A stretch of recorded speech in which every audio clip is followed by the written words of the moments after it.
lives of transgender people all over the world. In the past year, we have lost 40 trans lives in the United States alone to acts of violence. I would like to take a moment to share a little bit about each of them. Kiara Minaj Carter Frazier was a regular participant in Chicago's Black LGBTQ ballroom community and will always be missed by her friends. She was 31.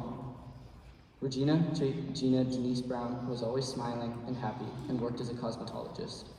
She was 53. Tidy Dansbury was active in the Baltimore transgender community. She was 37. Kiana Mattel was described as a beautiful and caring spirit and was active in Detroit's ballroom scene. She was 35. Dana Martin was described as everyone's sister and was loved by many. She was 31. Eli Marie Washtalk was a wonderful parent and determined researcher. They were 38. Faye Marina Black was a wife and actress and was loved by those in her community. She was 24. Jasleen Ware lived in Memphis and was a beloved friend to many. She was 34. Ashanti Carmen was known as a kind and giving person. She was 27. Claire Legato was known to be full of life. She was 21. Malaysia Booker was described as a beautiful spirit who was full of love for herself and others. She was 23. Michelle Tamika Simone Washington was known as a beloved friend and outgoing activist, doing work in advocacy and mentorship. She was 40. Paris Cameron was from Detroit and was killed by a gunman who also killed 2 gay men. She was 20. TD Gully is remembered as being a cheerful, helpful, and loving person. She was 31. Joanna Joa Medina Leon came to the US to be a nurse and was known to be a loving person. She died in ICE custody after being refused care for HIV-related complications. She was 25.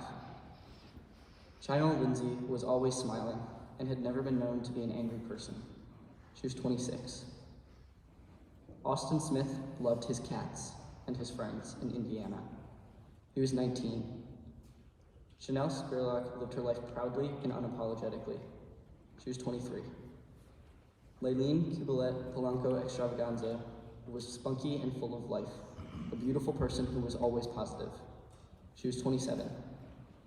Zoe Spears was bright and full of life and an active member of Casa Ruby, an LGBT community center in PG County. She was 23. Brooklyn Lindsay loved doing hair and makeup and always wanted to give back to her community. She was 32. Cecilia Cranko knew how to empower people with courage and care. She was an outstanding activist for the trans community. She was 48. Denali Barrys Stuckey was an outspoken and free spirit who lived her life unapologetically and courageously. She was 29. Bubba Walker was a kind soul who was always smiling. She was 54. Tracy Single had a personality that could fill a room. She was 22. Kiki Fanchoy had a heart of gold and was known to be a very loving person. She was 21. Jordan Kofer was said to be one of the sweetest people you would ever meet. He was 22. Pebbles Ladime Doe had a bright personality and was the best to be around. She was 24. Kiara Quick was an aspiring dancer. She loved Mary J. Blige. She was 25. Bee Love Slater was known to have a kind heart and would never hurt anyone. She was 23. Bailey Reeves was a high school student in Baltimore who loved life. She was 17. Andrew Elijah Martinez was described as caring and helpful. He was 19. Jalea Jamar was known to her friends as a bright light. She was 28. Alicia Diamond Chanel Staley was a kind and calm woman. She was a mental health professional. She was 46. Italy Marlowe was an active member of the community and was loved by everyone she knew. She was 29. Diamond Dupree ate cookies with milk every day. She sang gospel music and loved Coca-Cola. She was 26. Corbin Raybach was a U.S. Army medic and corrections officer in Kentucky. He lived authentically. He was 23. Christian Zephyr loved Justin Timberlake and Ellen. She was 23. Daphne Dorman was a comedian, actress, and outspoken activist. She was 44. Brianna Hill loved the Kansas City Chiefs and spreading joy. She was 30. You may be wondering why I'm up here today. I'm here to tell you guys a story. You saw a glimpse into the lives of 40 beautiful people who we lost in the past year. Now I would like to tell you the story of a little boy. This little boy loved dinosaurs and playing outside. He loved his little sisters and running around shirtless. He hated dresses in pink. He was just like any other little boy, except the rest of the world saw him as a little girl. This little boy was me. From a young age, I was always the tomboy, always a masculine kid. When I was 4, my aunt, a psychologist, told my mom that I was probably going to be transgender. They asked me, "Are you a boy or a girl?" "Boy," I responded, of course. What else would I be? A quick Google search will tell you that by 4 years old, most children have a strong grasp of their gender identity. For me, this was no different. Mine just didn't happen to match how the outside world saw me. For the most part, this wasn't an issue. I wore shorts and a t-shirt every day, and after hours of complaining, my parents would let me wear a dress, would wear pants and an Oxford to formal events in lieu of a dress. But things began to change. Boys in my grade didn't want me playing football with them anymore, and girls in my grade weren't as interested in playing in the mud as they once had been. In 6th grade, I cut 25 inches of hair off.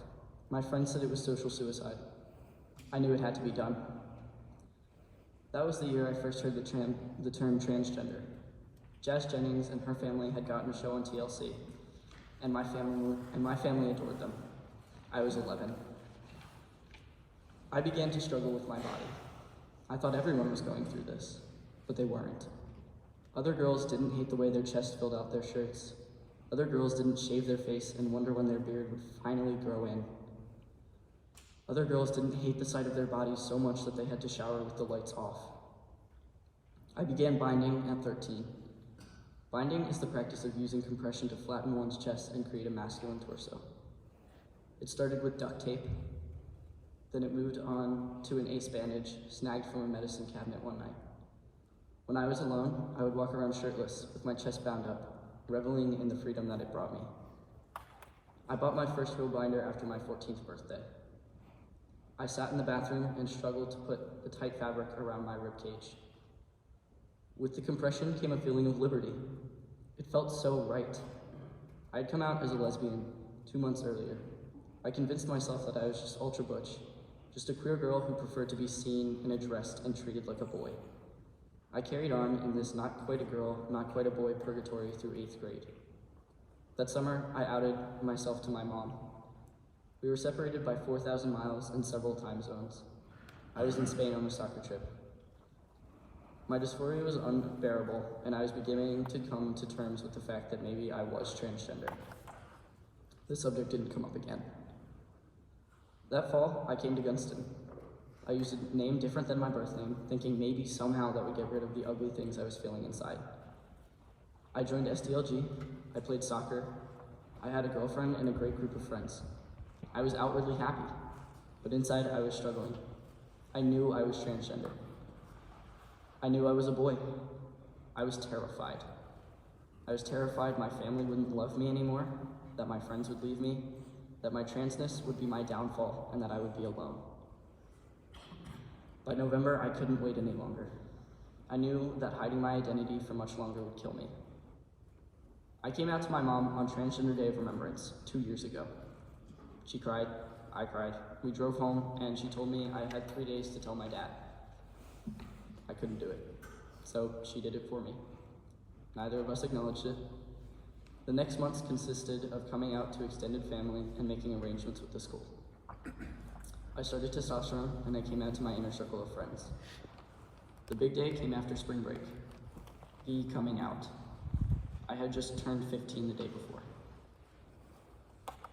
I walked into the gym for morning meeting, and time slowed down. I had a whole speech in my head. Lila asked everyone to come up with their announcements. I stood up there, my legs shaking, not able to keep any air in my lungs. Hi, for those of you who don't know I'm transgender, please call me Rion and use he, him, I said before everything became a blur. The gym roared. I joined the men's crew team. I finished strong. Then came fall, and with it, men's soccer. I am forever thankful for Senora Angarita and Cam and the boys on that team. When I felt alone, you reminded me that I had a team and a school behind me, lifting me up and making me better. Sophomore year, I got top surgery. I was 15 and the youngest of any of my friends to go through it. All I could think about was that little boy who loved to run around with his shirt off and how he could finally come back. Transitioning was never easy, but it was the best decision I've ever made. I'm happier, more confident, and more sure of myself than I have ever been. I don't need to shower in the dark. I don't cringe at the sound of my name. Gunston and I have worked together to form a GSA. I am up here today to tell you that life gets better. You will not always be the 8th grader who struggles to breathe through the duct tape crushing your ribs. You will learn not to suffer in silence. You will learn to speak up for yourself and your needs. And you will learn that there are people out there who want to help you and listen to you and believe in you. And you will be proud of the parts of yourself that you were once ashamed of. Thank you.